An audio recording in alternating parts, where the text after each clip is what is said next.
بسم اللہ الرحمن الرحیم۔ واقفیت عامہ جنرل نالج کلاس 3 کا چیپٹر 7 کر رہے ہیں، جس میں ٹاپک ہے ماحولیاتی نظام ایکو سسٹم۔ کسی جگہ پر موجود تمام جاندار اور بے جان اشیاء ایک دوسرے پر اثر انداز ہوتی ہیں۔ کسی جگہ پر موجود تمام جاندار لیونگ، ٹھیک ہے، جن میں پودے، جانور، انسان، پرندے اور بے جان اشیاء ہم اپنے ارد گرد دیکھتے ہیں، مٹی، چٹانیں، پانی، ہوا، پہاڑ، ٹھیک ہے، ایک دوسرے پر اثر انداز ہوتی ہیں۔ اس میں پودے، جانور، پرندے، حشرات، پانی، چٹانیں اور مٹی وغیرہ شامل ہیں۔ اب یہاں پہ پودے، جانور، پرندے، حشرات، انہوں نے جاندار کی مثال دی ہے، ہم انسان بھی جانداروں میں شامل ہوں گے، اور پانی، چٹانیں، مٹی وغیرہ یہ بے جان چیزیں ہیں۔ اس کو ماحولیاتی نظام کہتے ہیں، ایکو سسٹم کہتے ہیں، کہ ایک جگہ پر موجود جاندار جو بھی چیزیں ہیں اور جو بے جان ہمیں نظر آتی ہیں، وہ سب مل کر ایک جو نظام بناتے ہیں، اس کو ہم کہتے ہیں ماحولیاتی نظام، ماحول سے، ٹھیک ہے، ماحولیاتی نظام۔ مختلف قسم کے جانوروں کا ماحولیاتی نظام مختلف ہوتا ہے۔ ہم نے پیچھے پڑھا تھا جو زمین میں جنگلوں میں جو رہتے ہیں ان کا رہنے کا طریقہ بالکل ڈیفرنٹ ہوتا ہے، لیکن ہم نے جو پانی، تازہ پانی وغیرہ کا دیکھا تھا، ان کا طریقہ بالکل ڈیفرنٹ ہوتا ہے۔ ان کے رہنے کی جگہیں، ان کا ٹمپریچر، ادھر کے پودے، وہ سب ڈیفرنٹ تھا۔ لیکن جب ہم نے زمینی مسکن پڑھا تھا، اس میں جنگل پڑھا تھا، صحرا پڑھا تھا، گھاس کے میدان پڑے تھے، تو ہر علاقے کی الگ الگ قسم کے وہاں پہ پودوں کی خصوصیات تھیں، اور وہاں پہ رہنے والے جانور بھی مختلف قسم کے تھے۔ تو جاندار اور بے جان چیزیں کسی ایک جگہ پہ، کسی ایک علاقے میں جو مل کر بنیں گی، وہ ایک ماحول بنائیں گی، ایک نظام بنائیں گی ماحول کا، اس کو ہم ماحولیاتی نظام کہیں گے، اور وہ ایک جگہ کا ڈیفرنٹ ہوگا اور ایک دوسری جگہ پہ وہ ماحولیاتی نظام مختلف ہوگا۔ مثلا مینڈک کا ماحولیاتی نظام شیر کے ماحولیاتی نظام سے مختلف ہے۔ اب یہ تصویر ایک انہوں نے دی ہوئی ہے، اگر ہم غور کریں تو یہ ہمیں ایک تالاب نظر آ رہا ہے، یہ مینڈک ہے اور یہ بھی مینڈک ہے، یہ اوپر ہمیں کنول کے پھول نظر آ رہے ہیں، اور یہ کچھوا ہے، تنا درخت کا پڑا کچھوا، پھول ہیں، اور یہ ہمیں نیچے پانی کا انہوں نے تھوڑا ڈارک کر کے، تو یہ اس میں مچھلی نظر آ رہی ہے، یہ ڈریگن فلائی نظر آ رہی ہیں، ٹھیک ہے، اور یہ چھوٹے چھوٹے حشرات، کوئی مکڑیاں ٹائپ یہ نظر آ رہے ہیں، اور اسی طرح ادھر یہ مچھر ٹائپ، یعنی کہ یہ ایک پونڈ ہے۔ یہاں کا جو ماحولیاتی نظام ہے، ایکو سسٹم ہے، یہ بالکل ڈیفرنٹ ہے۔ یہاں پہ جاندار چیزیں بھی ہوں گی، لیکن یہاں پہ بہت ساری بے جان چیزیں بھی ہوں گی، پتھر وغیرہ بھی، پانی بھی، یہ ٹھیک ہے، اور وہاں کی مٹی بھی کچھ اور طرح کی ہوگی، اور پھر مٹی اور پانی کی وجہ سے جو پھر وہاں پہ چھوٹے چھوٹے کیڑے حشرات ہوں گے، وہ بھی کچھ اور قسم کے ہوں گے۔ لیکن دوسری طرف یہاں پہ ہمیں ایک ہرن نظر آ رہا ہے، اور وہ اوپر ہمیں کچھ فورسٹ، جنگل کا ایک ویو مل رہا ہے۔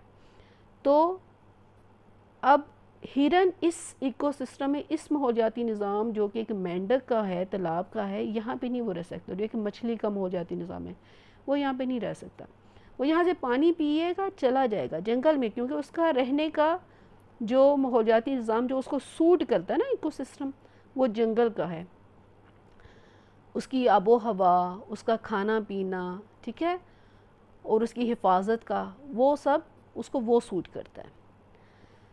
مطابقت، اڈاپٹیشن، قدرتی ماحول میں مختلف عوامل کی وجہ سے تبدیلیاں رونما ہوتی رہتی ہیں، یعنی کہ جو ہمارا نیچرل ہمیں انوائرمنٹ نظر آتی ہے، جو ماحول ملتا ہے، اس میں مختلف عوامل کون سے ہو سکتے ہیں کہ ان کی وجہ سے تبدیلیاں آئیں۔ جیسے ہم کہتے ہیں کہ بہت گرمیوں میں سخت گرمی پڑ رہی ہے، یا جو علاقے کچھ ایسے ہیں جہاں پہ ٹھنڈک بہت زیادہ ہوتی ہے تو وہاں کا ٹمپریچر کچھ اور ہوگا، وہاں پہ سورج کی شعاؤں کا کچھ اور طرح سے اثر انداز ہونے کا ہوگا۔ اور اسی طرح اگر کوئی تیز آندھی طوفان آتا ہے تو اس کی وجہ سے پھر صحرا میں جس طرح ٹیلے ایک جگہ سے دوسری جگہ جاتے ہیں اور پھر جس طرح وہ سارا چینج ہو جاتا ہے صحرا میں، اور پھر بارش آتی ہے تو بارش کی وجہ سے وہ خوشگوار ایک اثر ہوتا ہے، یعنی کہ مختلف فیکٹرز ہوتے ہیں جن کی وجہ سے ایک ماحول میں تبدیلیاں ہوتی ہیں۔ اب جاندار اپنی بقا کے لیے اپنے آپ کو ان تبدیلیوں کے لیے تیار کرتے ہیں۔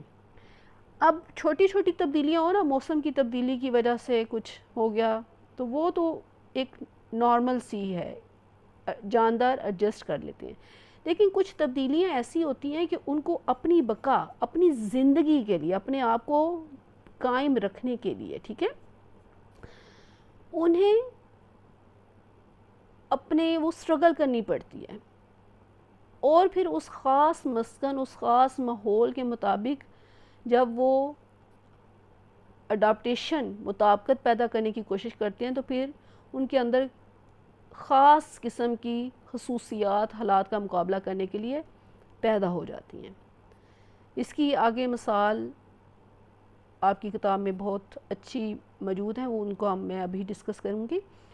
کسی خاص مسکن میں رہتے ہوئے جاندار، اب خاص ہم نے مسکن پڑھے تھے، آبی مسکن اور زمینی مسکن، اور پھر ان میں بھی ڈیفرنٹ ہم نے ان کے قسمیں پڑھی تھیں۔ تو کسی خاص مسکن میں رہتے ہوئے جاندار بدلتے ہوئے حالات کا مقابلہ کرنے کے لیے اپنے اندر کوئی خاصیت پیدا کر لیتے ہیں، اس سے مطابقت کہتے ہیں، اڈاپٹیشن کہتے ہیں، اڈاپٹ کر لیتے ہیں وہ کوئی خاص خوبی، خاصیت اپنے اس مسکن میں جو بھی کوئی تبدیلی ہو رہی ہوتی ہے اس کا مقابلہ کرنے کے لیے۔ یہ مطابقت خوراک کے حصول، یعنی کہ اس کو خوراک کتنی آسانی سے ملتی ہے یا کتنی سٹرگل کر کے حاصل کرنی پڑتی ہے،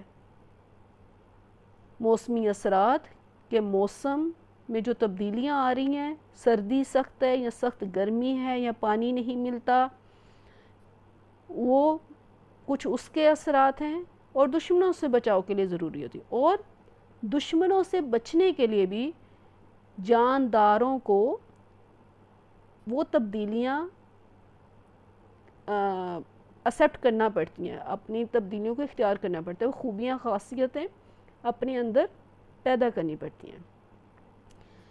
اس کو ہم سارے کو ڈسکس کرتے ہیں۔ آئیے دیکھتے ہیں مختلف جانور کس طرح اپنے مسکن سے مطابقت رکھتے ہیں۔ اب یہاں پہ یہ ذرا سوچئے میں کہ انسان اپنے ماحول سے کس طرح مطابقت اختیار کرتا ہے۔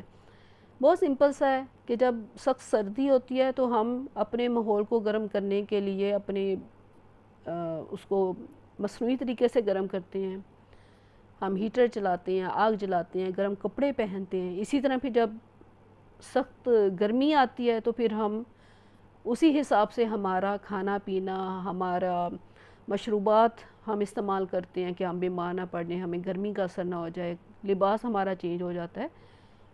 تو ہر علاقے کے حساب سے انسان اپنے ماحول کے مطابق اپنی زندگی کو بچانے کے لیے تبدیلی اختیار کرتا ہے، اور وہی وہ مطابقت اور اڈاپٹیشن کہلاتی ہے۔ جانوروں میں مطابقت، اڈاپٹیشن ان اینیملز۔ اونٹ کو صحرائی جہاز بھی کہا جاتا ہے۔ اونٹ کو ہم نے پیچھے صحرا میں اونٹ کا ذکر پڑا تھا، اور پھر میں نے وہاں پہ تھوڑا سا آپ کو سمجھایا بھی تھا اسی تصویر کو لے کے۔ اونٹ ایک صحرائی جانور ہے، صحرائی حالات کا مقابلہ کرنے کے لیے اونٹ درج ذیل مطابقت رکھتا ہے۔ اب کیا کیا اس میں مطابقت، اڈاپٹیشنز، وہ کیا تبدیلیاں کرتا ہے کہ وہ صحرا جو کہ گرم ہوتا ہے، پانی زیادہ آسانی سے میسر نہیں ہوتا، اور وہاں پہ دور دور تک پانی نہیں ملتا، اور کئی دن پانی نہیں ملتا، تو وہاں پہ وہ کس طرح اپنے آپ کو ڈھالتا ہے۔ اونٹ اپنی کوہان میں چربی جمع کر لیتا ہے اور کئی دن کھائے پیے بغیر زندہ رہ سکتا ہے۔ یہ کوہان ہے اس کی، اللہ تعالیٰ نے اس کا ایک ایسا اس کی بنایا ہے سسٹم کہ اس کوہان میں اس کی چربی ہوتی ہے کہ وہ اس کو پاور دیتی ہے، اور اس کی وہ بھوک برداشت کرنے کے باوجود سفر کرنے اور اس صحرا میں گزارا کرنے کے لیے ایک طاقت کا ذریعہ ہے۔ اونٹ کے پاؤں نرم اور چوڑے ہوتے ہیں جو اسے ریت پر چلنے میں مدد دیتے ہیں۔ اونٹ نتھنے بند کر کے اپنے آپ کو ریت سے محفوظ رکھتا ہے جو اس کے نوسٹرلز ہوتے ہیں۔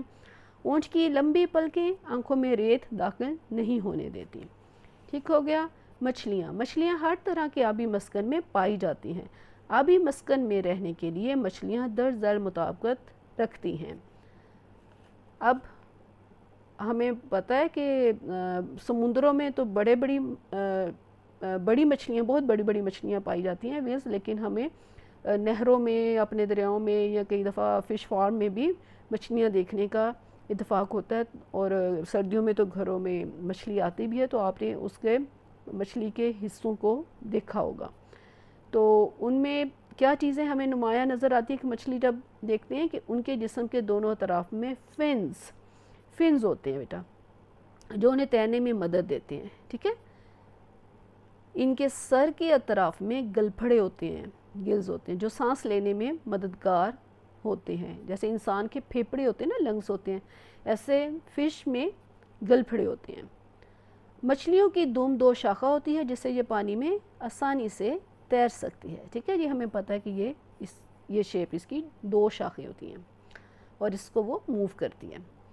مچھلیوں کا منہ پتلا اور نوکدار ہوتا ہے۔ اب کیونکہ اس نے پانی میں تیرنا ہوتا ہے اور پانی کو ایک قسم کا کٹاؤ کی صورت میں، تو اس کی جو اس کا منہ آگے سے ہم دیکھتے ہیں وہ بہت وہ ہوتا ہے، پاؤں جو اس کا منہ کا ہوتا ہے وہ ایرو شیپ، بہت نکیلا سا ہوتا ہے، کیونکہ اس نے وہ پانی کو کٹاؤ کے ذریعے سے اپنی باڈی کو اس سے گزارنا ہوتا ہے، تو اس کی شیپ بھی جو ہے نا وہ اس طرح کہ اس کی وہ نوکدار ہوتی ہے اور وہ راستہ بنانے میں مددگار ہوتی ہے۔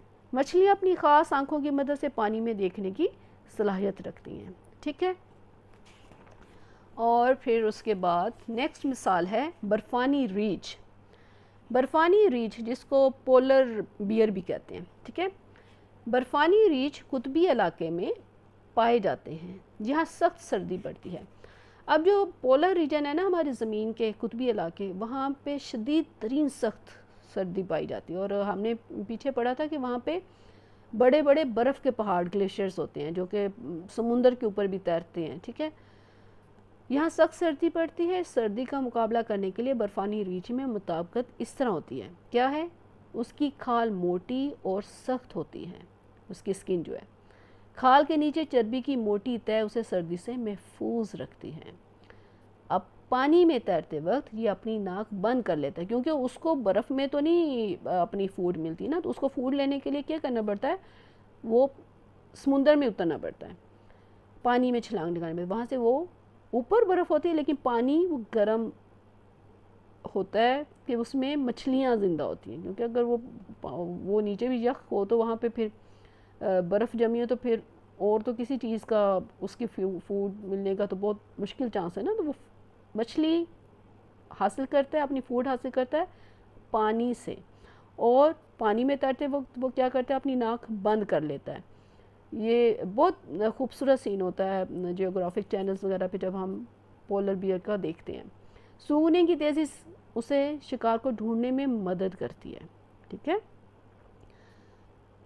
اس کی کھال کا سفید رنگ اسے برف میں دشمنوں سے محفوظ رکھتے ہیں۔ اب صرف بیئر نہیں ہے، اللہ تعالیٰ نے اپنی مخلوق کیسی اور کس جگہ پہ پھیلائی ہوئی ہے، ہم اللہ تعالیٰ کی ان سب مخلوقات کو نہیں جانتے، لیکن اللہ تعالیٰ نے اتنا خوبصورت ایک نظام سیٹ کیا ہوا ہے کہ پولر بیئر جو برفانی ریچھ ہے، اس کو بھی اگر انسان بھی وہاں پہ شکار کرنا چاہے تو وہ بچ جائے گا، کیونکہ وہاں پہ برف وائٹ ہے، پولر بیئر کا رنگ بھی وائٹ ہے، سفید ہے، تو وہ دشمنوں سے محفوظ رکھتا ہے۔ اس کے پاؤں نرم، چوڑے اور خمدار ہوتے ہیں، یوں سے برف پر چلنے میں مدد دیتے ہیں۔